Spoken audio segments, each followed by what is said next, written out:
Hi viewers, ಇವತ್ತು ನಾನು ನಿಮಗೆಲ್ಲರಿಗೂ ಇಂಗ್ಲೀಷ್ ಗ್ರಾಮರನ್ನು ಕಲಿಸೋಕ್ಕೆ ಇಚ್ಛಪಡ್ತಾ ಇದ್ದೀನಿ.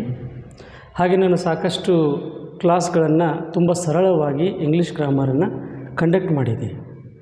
ಹಾಗೆ ಈ ಮುಂಬರುವಂಥ ಸಾಕಷ್ಟು ಎಕ್ಸಾಮ್ಗಳಿಗಾಗಲಿ, ಈ ಸದ್ಯ ಬಂದಂತಹ ಎಕ್ಸಾಮಿಗೂ ಸಂಬಂಧಪಟ್ಟಂಥ ನಿಮ್ಮ ಸಿಲಾಬಸ್ಸಿಗೆ ತಕ್ಕಂಥ ಗ್ರಾಮರನ್ನು ನಾನು ಇವತ್ತು ಕಲಿಸೋಕ್ಕೆ ಹೋಗ್ತಾಯಿದ್ದೀನಿ. ಈಗ ನಾವು ಆಲ್ರೆಡಿ ನೋಡಿದ್ದೀವಿ, ಸಿಲಾಬಸ್ಸು ತುಂಬ ವಾಸ್ಟ್ ಆಗಿದೆ. ಇವತ್ತು ಇಂಗ್ಲೀಷು ಬಹಳಷ್ಟು ಇಂಪಾರ್ಟೆಂಟ್ ಆಗಿ ಕಾಣಿಸ್ತಾ ಇದೆ. ಇಂಗ್ಲೀಷನ್ನು ಕಲಿಯೋದಂದರೆ ತುಂಬ ಈಸಿಯೆಸ್ಟ್ ಥಿಂಗ್ ಅದು. ಆದರೆ ಸಾಕಷ್ಟು ಜನ ಗ್ರಾಮೀಣ ಪ್ರದೇಶದಿಂದ ಬಂದವರು ಮತ್ತು ಅಂತಹ ಫೆಸಿಲಿಟೀಸ್ಗಳು ಸಿಗದೇ ಇದ್ದವರು ಮತ್ತು ಕೆಲವೊಂದು ಕನ್ನಡ ಮೀಡಿಯಮ್ಮು ಇಲ್ಲ ಹಿಂದಿ ಮೀಡಿಯಮ್ಮು ಸಾಕಷ್ಟು ಬೇರೆ ಬೇರೆ ಕಡೆಯಿಂದ ಬಂದವರಿಗೆ ಇಂಗ್ಲೀಷ್ ಅನ್ನೋದು ಒಂದು ಕಷ್ಟ ಆಗಿ ಪರಿಣಮಿಸ್ತಾ ಇದೆ. ಆದರೆ ಇದನ್ನು ಇನ್ನು ಬರುವಂತಹ ಸಾಕಷ್ಟು ವಿಡಿಯೋಗಳ ಮೂಲಕ ಅದನ್ನು ಸಾಲ್ವ್ ಮಾಡೋಕ್ಕೆ ಪ್ರಯತ್ನ ಮಾಡೋಣ ಅಂತ ಹೇಳಿ ಇವತ್ತಿನ ಕ್ಲಾಸನ್ನು ನಾನು ಪ್ರಾರಂಭಿಸ್ತಾ ಇದ್ದೀನಿ. ಲೆಟ್ಸ್ ಸಿ, ನೋಡೋಣ. So this is today I am going to teach you English grammar. English grammar. So we know very well that what is the grammar. Grammar, it's a very casual thing. Grammar is a systematic study of language. It's a science of language ಅಂತಲೂ ಕರಿತೀವಿ ನಾವು. ಆದರೆ ನಮ್ಮ ಸಿಲಾಬಸ್ಸಿಗೆ ಎಲ್ಲವನ್ನು ಇಟ್ಟಿದ್ದರಿಂದ ನಾವು ಕ್ಲಾಸನ್ನು ಇವತ್ತು ಒಂದು ಸಣ್ಣ ಟಾಪಿಕ್ಕಿಂದ ಸ್ಟಾರ್ಟ್ ಮಾಡೋಣ. ಏನಪ್ಪ ಸಣ್ಣ ಟಾಪಿಕ್ ಅಂದರೆ ಅದು ಸಬ್ಜೆಕ್ಟ್, ವರ್ಬ್ ಮತ್ತು ಆಬ್ಜೆಕ್ಟ್ ಅಂತ. Subject, verb, object. So what is subject, what is verb and what is object, that we have to know today. ಆದರೆ ಕೆಲವೊಂದು ಕನ್ನಡದಲ್ಲಿರುವಂಥ ಸೆಂಟೆನ್ಸನ್ನು ಇಂಗ್ಲೀಷ್ ಸೆಂಟೆನ್ಸ್ಗಳಾಗಿ ಕನ್ವರ್ಟ್ ಮಾಡಬೇಕಾದ್ರೆ ನಾವು ಈ ಸಬ್ಜೆಕ್ಟು, ವರ್ಬ್ ಮತ್ತು ಆಬ್ಜೆಕ್ಟನ್ನು ತಿಳ್ಕೊಳ್ಳೋದು ಬಹಳ ಮಹತ್ವವಾಗಿರ್ತೈತಿ. ಫಾರ್ ಎಕ್ಸಾಂಪಲು, ನಾವೊಂದು ಕನ್ನಡ ಸೆಂಟೆನ್ಸನ್ನು ಬರೀತೀನಿ. ನಾನು ಇಂಗ್ಲೀಷನ್ನು ಕಲಿಯುತ್ತೇನೆ.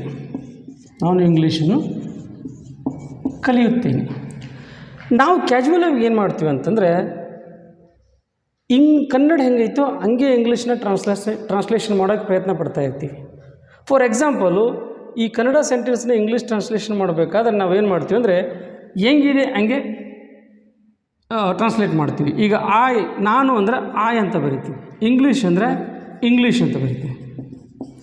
ಕಲಿಯುತ್ತೇನೆ ಅನ್ನೋದನ್ನು ಲರ್ನ್ ಅಂತ ಬರೆದ್ಬಿಡ್ತೀನಿ. ಇಂಗ್ಲೀಷ್ ಲರ್ನ್ ಅಂತ ಬರಿತೀನಿ. ಆದರೆ this is a wrong sentence. Why wrong sentence ಅಂತಂದರೆ, ಕನ್ನಡ ಥರ ಇಂಗ್ಲೀಷ್ ಅಲ್ಲ. ಕನ್ನಡ ಒಂದು ಫಾರ್ಮುಲಾದ ಮೇಲೆ ಕನ್ನಡ ಭಾಷೆ ರೂಪುಗೊಂಡಿರ್ತೈತಿ.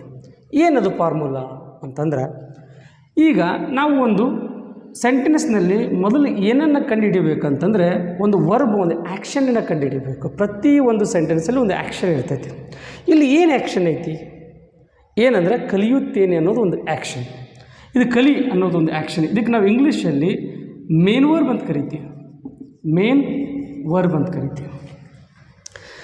ಯಾವುದೋ ಒಂದು ಆ್ಯಕ್ಷನ್, ಒಂದು ಕ್ರಿಯೆ ನಡೆದೈತಂದ್ರೆ ಅದು ತನ್ನಷ್ಟಕ್ಕೆ ತಾನು ನಡೆಯೋಂಗಿಲ್ಲ, ಅದಕ್ಕೊಬ್ಬ ಕರ್ತೃ ಇರ್ತಾನೆ. ಸೊ ಕಲಿಯುತ್ತೇನೆ, ಈ ಒಂದು ಕಲಿಯುವ ಕ್ರಿಯೆ ಮಾಡಿದವ ಯಾರಂದ್ರೆ ಇವನು ನಾನು. ಇದಕ್ಕೆ ನಾವು ಇಂಗ್ಲೀಷ್ನಲ್ಲಿ ಸಬ್ಜೆಕ್ಟ್ ಅಂತ ಕರಿತೀವಿ. ಸಬ್ಜೆಕ್ಟ್.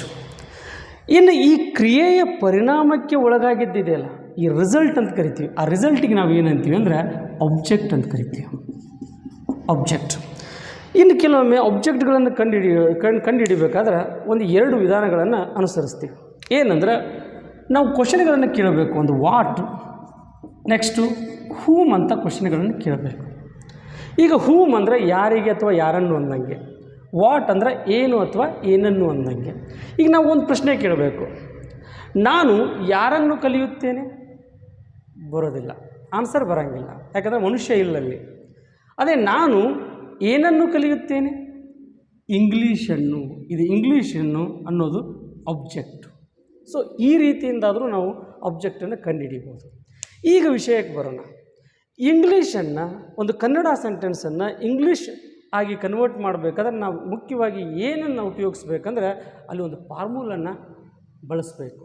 ಈ ಕನ್ನಡದಲ್ಲಿ ಸಾಮಾನ್ಯವಾಗಿ ಇರುವಂಥ ಫಾರ್ಮುಲಾ ಏನಂದರೆ, ಯಾವತ್ತು ಕನ್ನಡ ಸೆಂಟೆನ್ಸ್ಗಳು ಇಲ್ಲ ಭಾರತೀಯ ಬಹುಮುಖ್ಯ ಭಾಷೆಗಳು ಎಲ್ಲಿಂದ ಸ್ಟಾರ್ಟ್ ಆಗ್ತಾವೆ ಅಂದರೆ ಸಬ್ಜೆಕ್ಟ್, ಆಬ್ಜೆಕ್ಟ್ ಮತ್ತು ಮೇನ್ ವರ್ಬ್ದಿಂದ ಸ್ಟಾರ್ಟ್ ಆಗುತ್ತೆ ಅವ್ರ ಫಾರ್ಮುಲಾ. ಆದರೆ ಇಂಗ್ಲೀಷ್ ಹಂಗಲ್ಲ. ಇಂಗ್ಲೀಷ್ ಫಾರ್ಮುಲಾ ಯಾವತ್ತು ಸ್ಟಾರ್ಟ್ ಆಗೋದು subject plus main verb plus ಆಬ್ಜೆಕ್ಟ್ದಿಂದ. Subject, main verb plus object ಅಂತ. ಸಬ್ಜೆಕ್ಟ್ ಅಂದರೆ ನಮ್ಗೆ ಗೊತ್ತು ಏನು, ಕ್ರಿಯೆಯನ್ನು ಮಾಡುವಾತ ಅನ್ನಂಗೆ. ಮೇನ್ ವರ್ಬ್ ಅಂದರೆ ಕ್ರಿಯೆ, ಕಲಿಯುತ್ತೇನೆ ಅನ್ನೋದೊಂದು ಕ್ರಿಯೆ.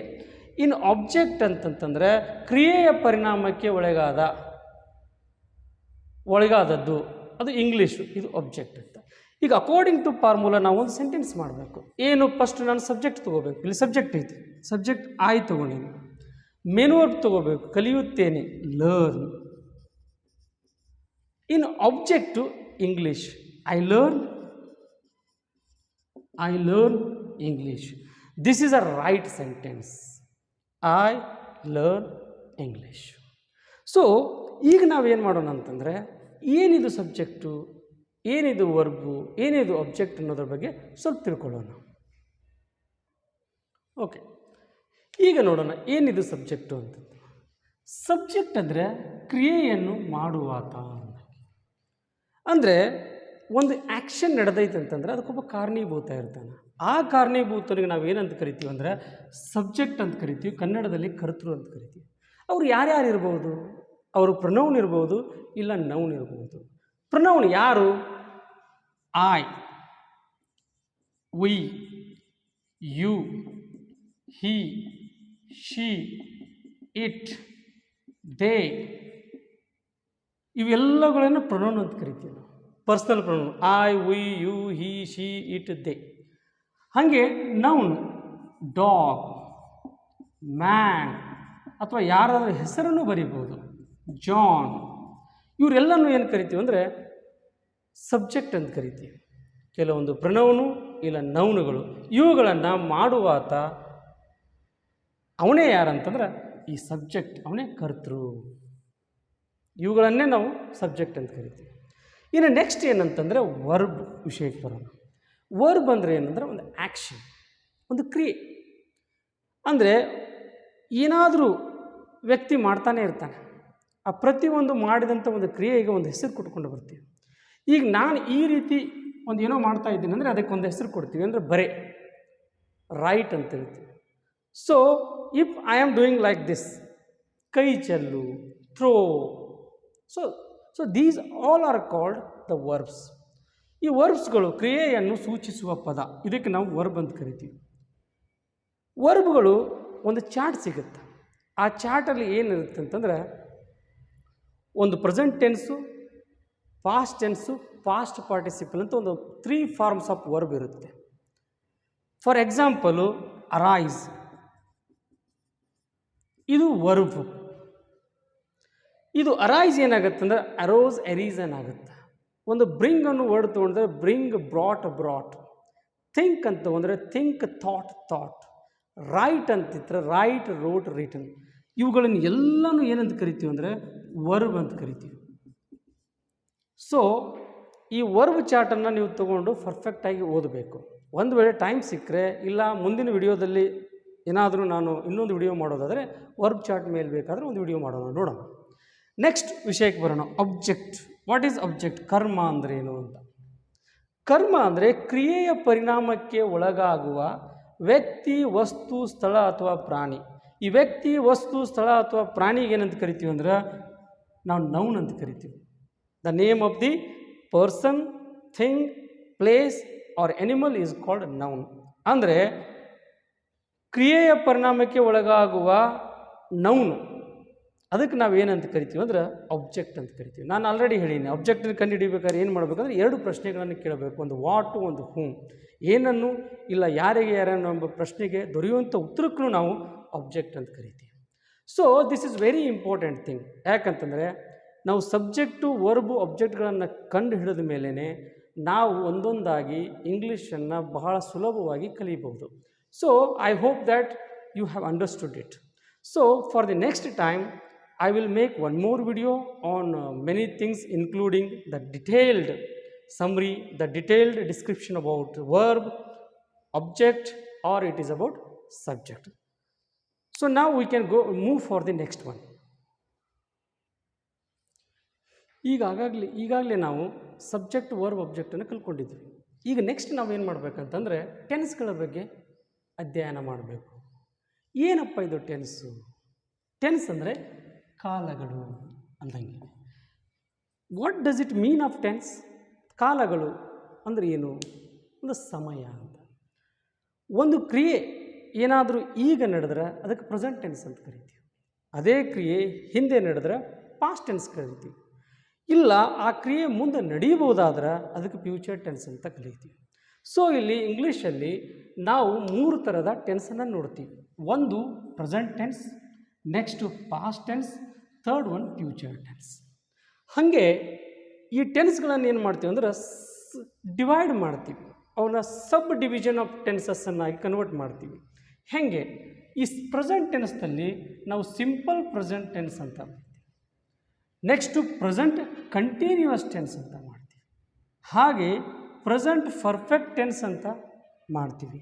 ಹಾಗೆ ಪ್ರೆಸೆಂಟ್ ಪರ್ಫೆಕ್ಟ್ ಕಂಟಿನ್ಯೂಯಸ್ ಟೆನ್ಸ್ ಅಂತ ಈ 4 ಭಾಗವನ್ನಾಗಿ ಕನ್ವರ್ಟ್ ಮಾಡ್ತೀವಿ. ಹಾಗೆ ಪಾಸ್ಟ್ ಟೆನ್ಸನ್ನು simple present tense, present continuous, present perfect, present perfect continuous ಥರನೇ simple past tense, past continuous tense, past perfect tense, past perfect continuous tense ಆಗಿ ಬರೀತೀವಿ. ಹಾಗೆ ಫ್ಯೂಚರ್ ಟೆನ್ಸನ್ನು simple future tense, future continuous tense, future perfect tense, future perfect continuous tense ಆಗಿ ಸಬ್ divide ಮಾಡ್ತೀವಿ. So ಇವುಗಳು ತುಂಬ important ಆದಂಥವು. ಯಾಕಂದರೆ ಮೋಸ್ಟ್ ಆಫ್ ದಿ ಗ್ರಾಮರ್ ಇರೋದೇ ಟೆನ್ಸ್ಗಳ ಮೇಲೆ. ನಾವು ಏನಾದರೂ ಚೆನ್ನಾಗಿ ಟೆನ್ಸ್ಗಳನ್ನು ಕಲಿತ್ರೆ 20% ಇರುವಂಥ ಗ್ರಾಮರನ್ನು ಕಲಿತಂಗೆ. ಇದು ಒಂಥರ ಫೌಂಡೇಶನ್ ಅಂತಾಗಿ. ಸೊ ನಾವು ಏನು ಮಾಡೋಣ ಅಂದರೆ ಇನ್ನು ನೆಕ್ಸ್ಟ್ ಕ್ಲಾಸಲ್ಲಿ 1 by 1 ಟೆನ್ಸ್ಗಳನ್ನು ಕಲಿತಾ ಹೋಗೋಣ. ಫಸ್ಟು ಸಿಂಪಲ್ ಪ್ರೆಸೆಂಟ್ ಟೆನ್ಸ್ದಿಂದ ಹಿಡ್ಕೊಂಡು ಕಂಟಿನ್ಯೂಸ್, ಪರ್ಫೆಕ್ಟ್ ಕಂಟಿನ್ಯೂಸ್, ಅದೇ ರೀತಿ ಪಾಸ್ಟ್ ಟೆನ್ಸ್ಗಳನ್ನು, ಫ್ಯೂಚರ್ ಟೆನ್ಸ್ಗಳನ್ನು, ನೀವು ಎಲ್ಲ ಟೆನ್ಸ್ಗಳನ್ನು ಭಾಳ ಈಸಿಯಾಗಿ ವಿತ್ ಫಾರ್ಮುಲಾ ಪ್ರತಿಯೊಂದು ಗ್ರಾಮೀಣ ಪ್ರತಿಭೆಗೂ ಪ್ರತಿಯೊಬ್ಬರಿಗೂ ತಿಳಿಯುವ ರೀತಿಯಲ್ಲಿ ಕಲ್ತ್ಕೊಂಡು ಹೋಗೋಣ. ನಾನು ಸಾಕಷ್ಟು ಟೆಕ್ನಿಕ್ಸ್ಗಳನ್ನು, ಸಾಕಷ್ಟು ಇವುಗಳ ಬಗ್ಗೆ ಪ್ರಿಪ್ರೇಷನ್ಗಳನ್ನು ಮಾಡಿ ಈ ರೀತಿಯ ಕ್ಲಾಸ್ಗಳನ್ನು ಮಾಡೋಕ್ಕೆ ಡಿಸೈಡ್ ಮಾಡಿದ್ದೀನಿ. ಮತ್ತು ಹಾಗೆ ನನ್ನ ಡೈರೆಕ್ಟ್ ಕ್ಲಾಸ್ಗಳು ನಿಮಗೆ ಮುಂದೆನೂ ತುಂಬ ಉಪಯೋಗ ಆಗುತ್ತಂತೇಳಿ, ಹಾಗೆ ನೀವು ತುಂಬ ಇಷ್ಟಪಡ್ತೀರ ಅಂತ ತಿಳ್ಕೊಂಡು ನಾನು ಹೇಳೋಕ್ಕೆ ಇಷ್ಟಪಡ್ತೀನಿ. ಹಾಗೆ ಏನು ಮಾಡಬೇಕಂತಂದರೆ ನೀವೇನಾದರೂ ನನ್ನ ಕ್ಲಾಸನ್ನು ಇಷ್ಟಪಟ್ಟರೆ, ಇಲ್ಲಲ್ಲ ನಿಮಗೇನಾದರೂ ತುಂಬ ಇಷ್ಟ ಆಗಿದ್ದರೆ ದಯವಿಟ್ಟು ಲೈಕ್ ಮಾಡಿ, ಸಬ್ಸ್ಕ್ರೈಬ್ ಮಾಡಿ, ಇದರ ಉಪಯೋಗನ ಪಡ್ಕೋಬೇಕಂತೇಳಿ ತಮ್ಮಲ್ಲಿ ಕೇಳ್ತೀನಿ. Thank you.